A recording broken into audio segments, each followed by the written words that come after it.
Life has many twists and turns, and as a little kid, you don't truly realize that this is true.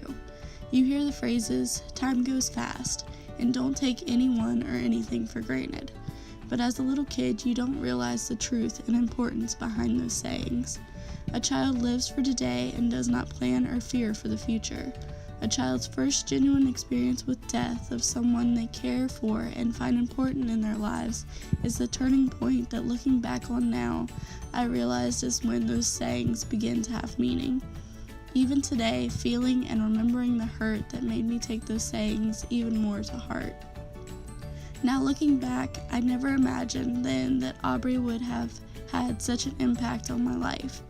All my family lived states away, so he was the closest physical person that I had to a grandfather that I saw almost daily. Aubrey and his wife, Libby, were our family's neighbors. My parents and I have lived in the same house for all of my life, and Aubrey and Libby were there before I was born and acted as family to my mom and dad before I even came along. The meaning of family to me isn't limited to just people related by blood. They were more family to me than some of my actual family members. Family means that there is a shared love and compassion for the other person. Aubrey was a stereotypical older, wise, sweetheart, old-timing man. He could meet anyone, and after their conversation, he could know who they were and who they were related to and the whole family history.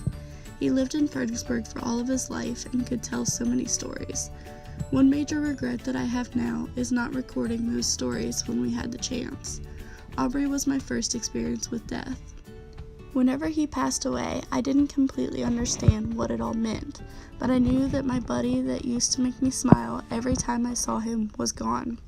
Aubrey went with my mom to the hospital because my dad wasn't home whenever I fell and needed stitches. He was there to support me and my family whenever we needed it. He was a blessing in many ways. He used to think that it was the neatest thing, even if it was the simplest thing, like having my first ponytail. He used to always wear the button-up shirts and have a pocket in the front, and he always had a package of Tic Tacs in it. I shared the best moments with him, just sitting on his lap and tapping the bottom of the pocket to make them rattle. It was simple, but something special that we shared, and I still remember today. Whenever his health was getting worse and he went into the hospital for the last time, I gave him what any child thought could solve any issue or at least make it better. I gave him a chocolate lab stuffed animal, just like the real dog that they had at the time. He kept it until he passed away, and then his wife returned it to me, and I still have it to this day. Anytime I want something to hold on to or remind me of him, that's what I find comfort in, along with photos. Photographs are very important to me because each one tells a story and a memory. It allows us to have that connection to a person or a time that we no longer have. He meant so much to me, and even though I was young, I remember his funeral and how I lost one of my best friends and constant support at that age. I remember sitting in the church and listening to his service with tears streaming down my face. Although I was young and he was only in my life for 5 years, he made a tremendous impact on it.